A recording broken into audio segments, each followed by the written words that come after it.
bonjour à vous très chers amis du www.johngeffatv.com. C'est pour moi un grand honneur, plaisir de vous savoir nombreux connectés en ce net moment en train de suivre votre émission Climat Politique. Et j'ai d'abord un grand merci à cette grande équipe technique de John Gefa qui ne s'est jamais m'accompagner. Un grand merci à toi Lombini présent, bienvenue pour la douceur l'artiste. Un grand merci également à toi Rofi Bass, assisté aujourd'hui par les cordons Rémi Bobois, l'ADT que je salue. Et je dis un grand merci à Dodi, enfant gâté, mon ami d'école, et à tous ceux qui sont les miens, mes partenaires. Je dis un grand merci à Mami Wetu, Motema Boumama. Un grand merci à Claude Ndombasi, Koukaba et Éducation. Un grand merci également à toi, Antoine Antimba, moi c'est Kitoko, Mamali qui est le Malakata Diplin et Réconciliation Salara bien, Takangana, toi famille, Tokabwana jamais. Un grand merci également à Papa Kololo Ifaso, Papa na Jordan Kololo Diogo Nakata Rennes. Et un grand merci à son éminence Abega Lokene Moutetela Nakata Paris. Comme je l'ai dit tout à l'heure, aujourd'hui je reçois pour vous le prophète John Gefa, comme à l'accoutumée. Question de parler d'actualité politique tout au long de cette émission Climat Politique. Aujourd'hui, nous allons essayer un peu de parler du retour, du relâchement, de libération mystérieuse de Alexis Tambe Mwamba, qui est le ministre en fonction, le ministre de la Justice. Question de parler de ces sujets. Je reçois pour vous le prophète du peuple et Alinga Kolowapona peuple Pombo Kekende Liboso. J'ai déjà bonjour prophète. Bonjour, je fais Nzambia Pambolayo, Mandenge Oye Kukuta Nabiso, Potro Bapona Makambetali, retour ya ministre en fonction, Excellence François Mamba. Et Tony Kolobilango na bozindo po ete Nzambe afungula pe Baye Congo Baye Mboka Baye ba vérité esika ezali yango na pesi merci mingi na balandi nyonso ya poto balandi nyonso na Afrique balandi nyonso na Congo démocratique balandi nyonso na Brazzaville pe na Mbandaka bazolanda biso na internet partout tika ete Nzambe apambola bango peza na bango.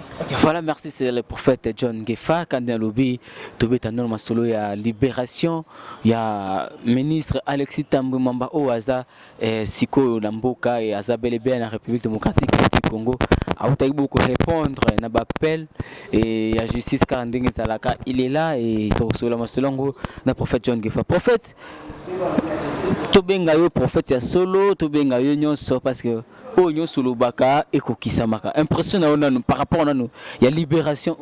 Et personne n'a commis Nzambe parce que Deutéronome Azob Sabiso dans cette 3 Dieu ne fait rien. Amos 3 verset 7 Dieu ne fait rien sans tout soit révélé.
C'est vrai que Mwamba a été arrêté parce que Bakangi était tout en étant congolais mais Bakangi tout en étant belge par rapport à crime ou à Salaki prophète. Mais n'alobaki mboko ya mboka ba nationalité. Comment un Belge peut être premier ministre il y a justice na mboka ya bato. Bakangaki François Mamba en tant que congolais. Et puis makambo yango bakangaki ye o bakizaki ye ezalaki non pona makambo tani na gouvernement ya Kabila te. Tango azaki rebelle na SCD, tango Rubel azaki président bango ye azalaki au cadre. Mais moko l'avion ba batraki yango to landi François Mamba ye moko balakisi bilili pe na mongo ketini Kabila tindaki ba soda na ba avion wana mpona kobundisa bango babatraki avion wana ezalaki avion civil Boeing 725 ezalaki na 52 civil bazokima bitumba. Alors ntango yake na Belgique d'ailleurs na bandeko na biso boza na influence ya mindele te bapesi bino embargo bapesi bino basigne moko négative ye akendeki na Belgique en tant que Congolais en tant que Belge. Alors tant que Belge babino yo ozali Belge comment okosala ba eyoma na kati na mboka ya bato en tant que loi belge soki motu na bango ya Belge monsieur Belge aki kosala dégâts na mboka mosusu directement il faut barrêter nde baretaki ye et basambisaki ye et parce que azali tout juste Belge et azali pe lisusu nini ministre ya justice et je n'ai jamais vu un étranger na mboka ya bato parce que là on considère François Mwamba comme un étranger. Hein? On n'a pas peur de personne, mais toujours la vérité. Il faut beaucoup échanger. Il faut beaucoup échanger, monsieur. Il faut beaucoup échanger. En ce moment, à Zongi na mboka na biso, à Zongi na cadre ni Congo, et l'autre kuna Belge, Belge Congolais, Congolais Belge. Alors, tu as souga ndenge nini? Donc, on nous en croire.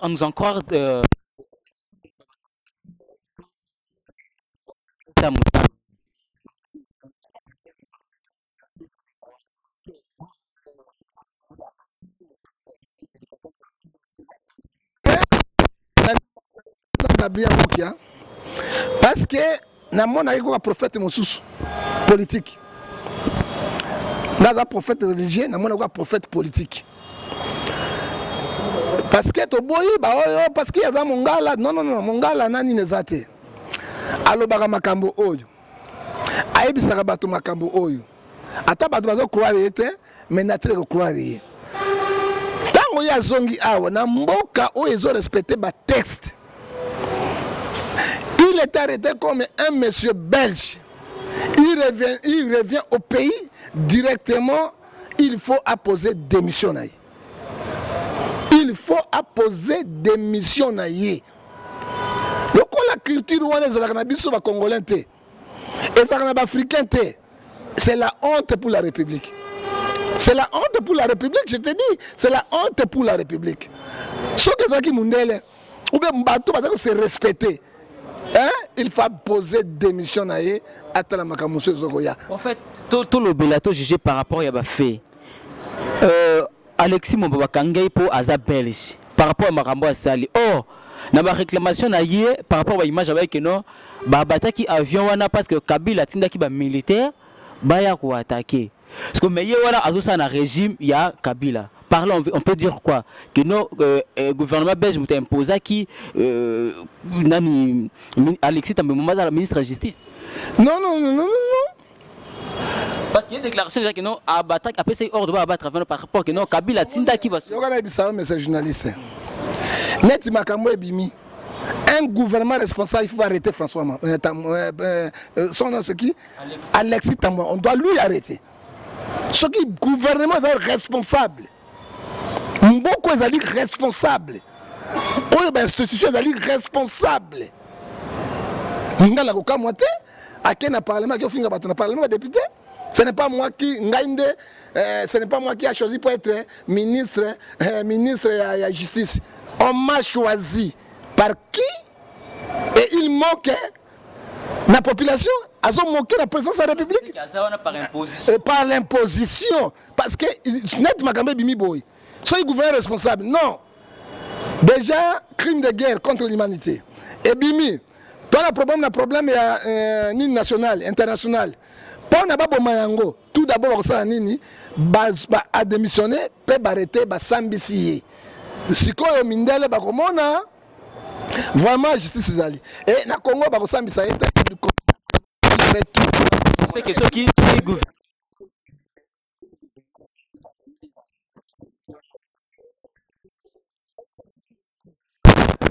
François Mwamba, mais Kabila en place, Kabila en pouvoir, Kabila en institution, jamais à cause de humilié. À cause de Linda, jamais ministre n'a en fonction. Et ministre de la Justice, troisième personnalité. Hein? Dans le cadre du gouvernement, il y a Nini, hein? Donc, il y a Ronso et Robi Mebele. diplomatie ekosala ya makasi, diplomatie ekokende ya makasi, mbongo ekobima ebele bakolashe akozonga. Mais eza mindele batiki ye te. Aza toujours na bazaka na processus toujours ya kosamba.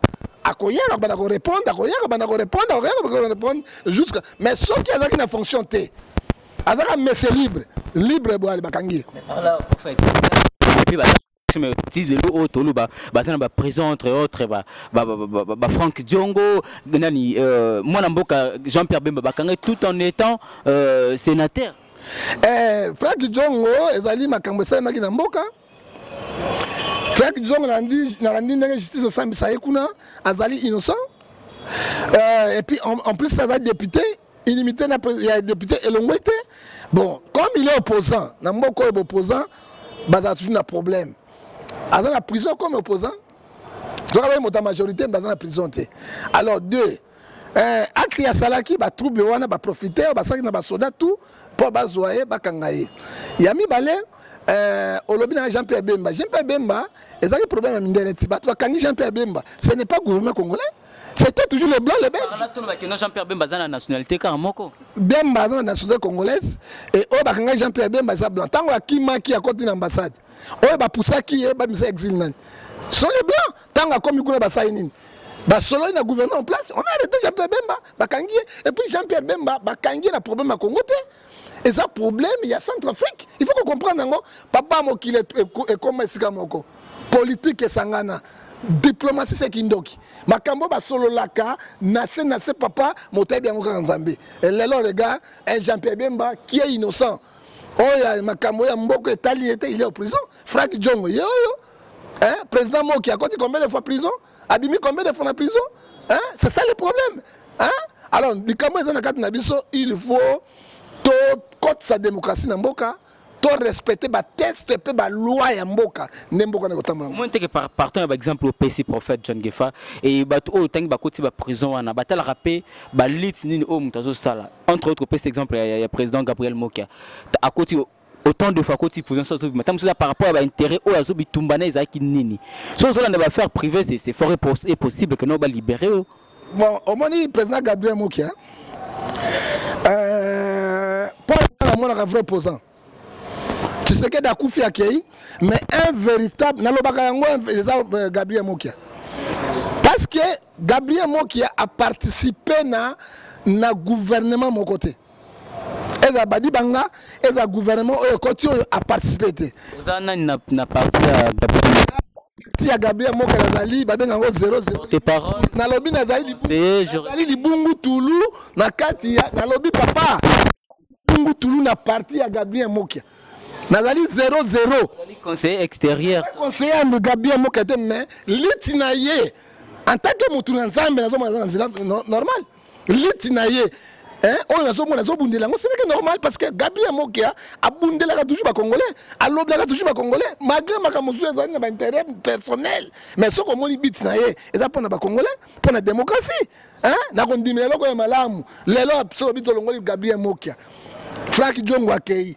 Opposant ni nazana Congo. En fait, ba pasteur ba ecclésiastique bo contribuer pe belé pendant la destruction ya mboko na effondrement ya mboka o abimaka ngozi mulunda ayaka osomba opération munduki na $100 azaka pe épiscopal lelo otala ba situation ni tokoma na et tolobi yango ba trahison za partout ba kotaki na makambo ba trahison ndenge mo pe lokopé komi na sima ya Gabriel Moko comme ce conseiller extérieur nazali conseiller extérieur ya Gabriel Moko ate ata botuni ye na émission ya sima nazali conseiller na été nazali na parti politique na été mais nazomona idéologie na ye liti na ye nazomona même esprit na ngai même esprit na ngai nazomona liti ya ye idéologie na ye même esprit na ngai et puis dans un gouvernement, dans un parti politique, il y a un parti politique, c'est ça le problème. Si on a Gabriel Mokia au Bakangakaya contre la prison, à cause de Mboka, alors Bakabentere Mboka, alors Bakabentere n'a été. Si on a sur Bamakamu Mboka, parce que tout le cas, tout doit solution à Congo. Congo est allé à Bissoba na Congo. Congo est allé à Banamboka. Tout doit solution. Tout le monde a influence. Il y a Pamba, Wana, 3 nationalités, 4 nationalités, 5 nationalités. Nous réfugions. Est-ce qu'ils ont une double nationalité, prophète? Namobeko Mboka na biso na loi. Pour nous, la députée. On a premier ministre. On ozala député premier ministre ozala pe lisusu oyo tozoloba basénateur il faut ozala congolais.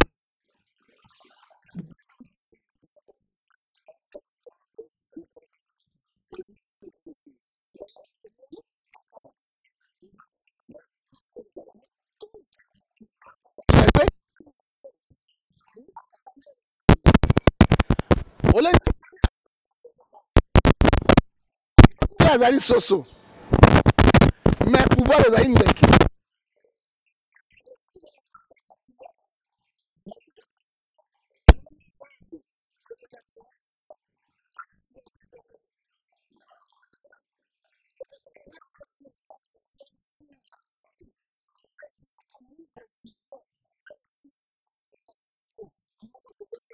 Yango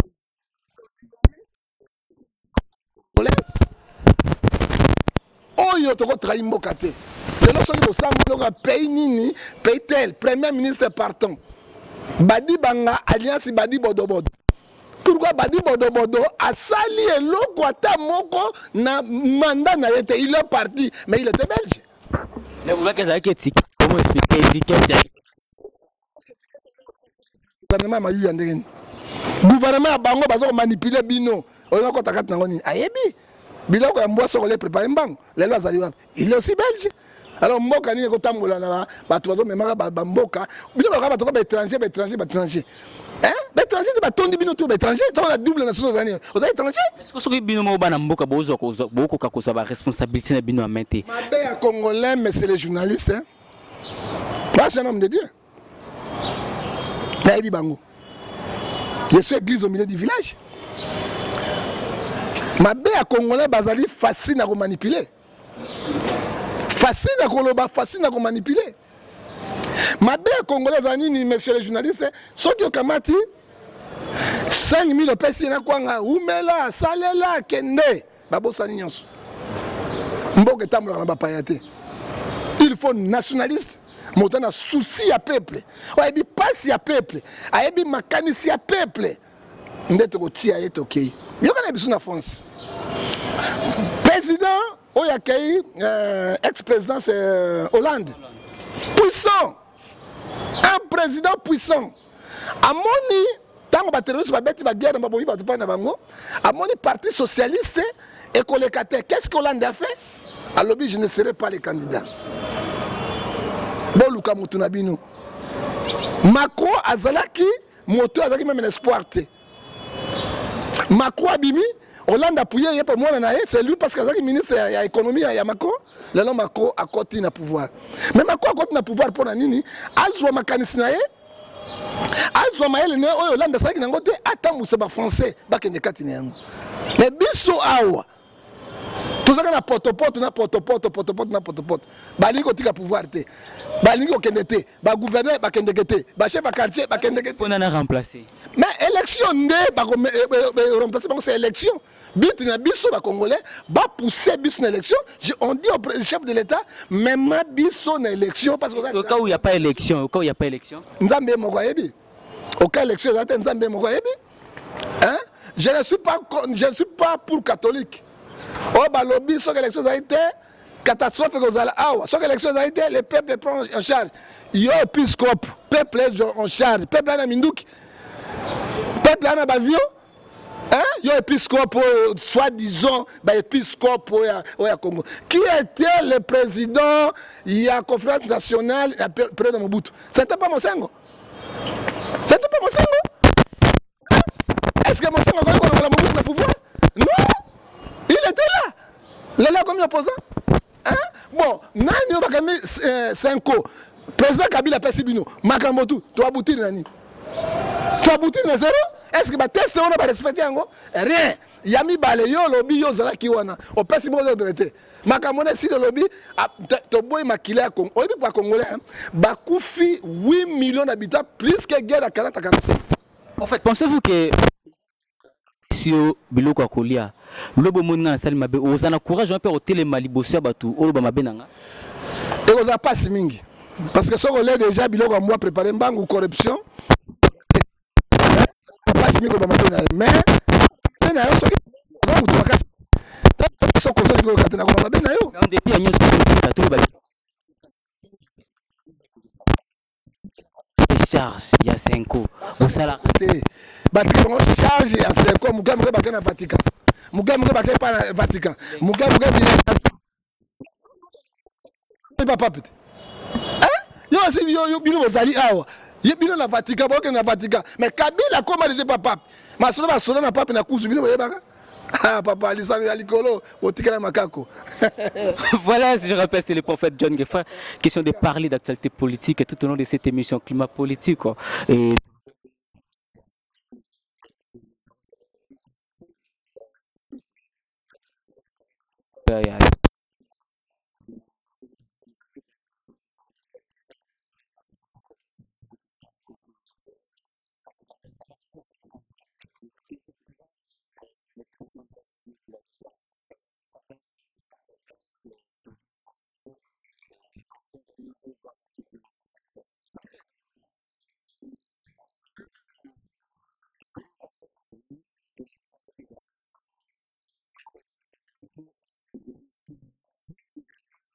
Nakata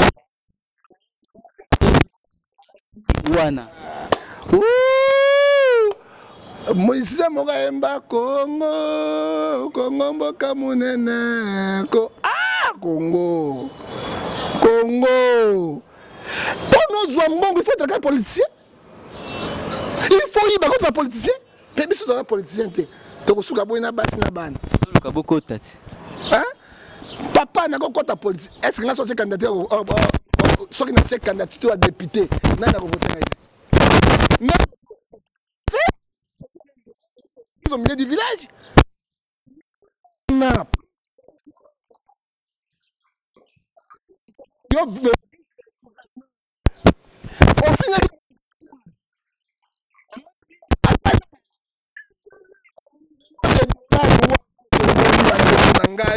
ebele ba millions de dollars wana c'est ezozaka mbongo ya kosala ya koorganize élection seni ezozanga mbongo ya bandeko na ngai bolanda ngai seni ezozanga mbongo ya koorganize élection mboka ya bakopi mboka ya bakopérant na bakopérante mboka ya bagege na bagegesi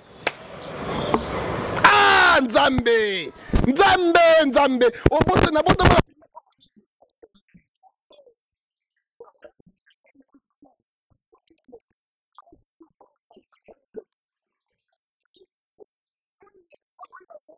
ta oyo bazokanga fraga de azali gegesi papa mwasi nanga atulinga tanga moni yango abi mama papa mpo nozwa mbongo il faut sa politique nabi otuli mpo nani tala mama wana oyo babengi to kati moshikuru kwa komanga bango to bamoshirikika to moshiriko bayebi yango vice gouverneur oyo bakangi ye même président de la république mais namonaki gouvernement asaki nini moko ya bonne gouvernance anti-corruption. Mais maman Dengono, on va donner l'exemple, on les prend devant la justice, Bassambisa devant tout le monde. Et vous allez en bon milliard et vous payez les gens 35 euros, 40 euros. J'étais à la banque, on m'a passionné par exemple 18 000 francs, ça fait 18 000 francs, c'est euros combien? C'est 12 euros. Mon trésor Boukanabo, j'ai vu les gens de 45 000, les autres dollars 16 000. Et ceux de 45 000. Les 20 000 mboa les mboa nyao ale nyao hein tokosuka ndengeni mais baté qui est secret et puis on va lui libérer hein mboka yango ndengeni ni papa ba dollars des millions de ayoka nango na poto mindele bazo botabilo mbongo bazo tonga mindele hein payer ça toujours dans la parce que besoin qui me paga mindele to ça glib monta ko sabino payer ton nom indépendant pourquoi ton ba building en Afrique to na mboka asa biloko te pourquoi aller donner l'argent au blanc les là to suki bon on ne parle plus ba bombi yango hein président mo ka salaki na kati ya Katanga c'est la honte na basi ko mibi hein na basi ba maman bazali bato lokumu na maman comme na mibi to suka na mboka pour la guise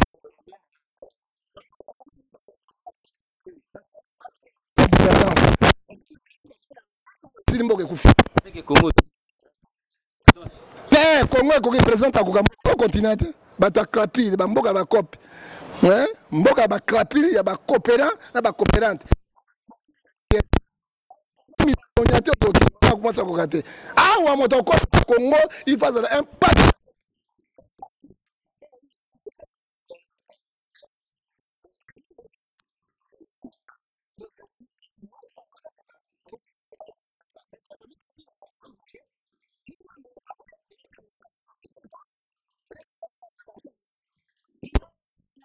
miso bakangi soko moni mwasi miso teke azana ndoki ok mwasi so moni miso teke azana ndoki faut tolo ba vérité papa parce que Congo mboka na biso moi je ne peux pas aller vivre à Rwanda Burundi alors vivre na porte de la souffrance je suis chez moi hein il faut na mona bénéficia richesse ya Congo bana Congo balia basepela ata na kufi na mboka bawa na kosepela mais so na moni richesse ya Congo bazo ezobima na ba voleuse bazo zwa ko balingi papa kozama wa mingi pe pasi mingi na Congo mais ba ete nzambe akotika Congo te akodélivrer Congo voilà nzambe akotika Congo te akodélivrer Congo prophète moi libasuka lilo basuka obebisa na bayimboka boye totia Congo na boko ya nzambe élection ayebisaki bino ekozala 2017 te élection totia na 2020 à 22 pourquoi omoni barole bana 16 ans 16 ans pas comme 18 ans ça combien 2 ans hein et puis tant mboka na ba agitation ya guerre le quoi beni bitumbe bundi jamais ba organiser élection na bitumbe oyo ezobunda na kati ya mboka te mais to zabiso tu ini lisanga moko to bonde la nzambe loboko la nzambe kosimba pe Congo sera libéré pona bato bazo détruire mboka na koyiba mbongo batika richesse ya Congo bana Congo les plus pauvres ali ya richesse wana soki mo kende kaka boye komi kana bato moko ba individu nde mitema bato debaka ba diaspora bosangana diaspora boza ini boza mamboko congolais za ini po boza mamboko to bunda na bitumbo yo kino to kolonga yango to ebeti na nzambe elonga ezali Romain 8 tente la bisi dia pour nous qui se rencontrent nous nzambe za pona biso mais moi je peux dire aux gens je ne suis pas politicien je ne suis pas opposant hein et je ne suis pas majorité au pouvoir et je suis église au milieu du village nous ne voulons pas les sons des Congolais couler encore parce que ils ont préparé et ce parapet ce panier belé. Vive le Congo, vive Bana Kisasa, vive la diaspora, vive les combattants et puis vive aussi les journalistes qui ont contribué pour être basango oyo et comme expliqué nous allez tika nzambo yanga abattre la bino pe apambola bino. Voilà, merci. C'était là le prophète John Ngefa Aaron, la mort de Jésus. Question de parler d'actualité politique tout au long de cette émission climat politique. Je tiens également à dire un grand merci à tous les combattants, voilà la diaspora en tout cas, et de faire mes côtés par rapport cela c'est qui de dire enfant gata ebi bela dinganga ebi pourquoi par rapport à les zones de Lubama qui et tous avons la carapona ko sala musala en tout cas ba combattant to lingi bino mingi to boyite bo sala lutte na bino mais il faut la paix d'une manière modérée et je dis un grand merci à cette grande équipe technique qui accompagne Kinga, un grand merci le ministre présent, bienvenue pour la dossier à l'artiste, un grand merci à notre cordon Rémi Beaubois et l'ADT et portez-vous très bien, je vous prends rendez-vous prochainement toujours sur le même site Clap.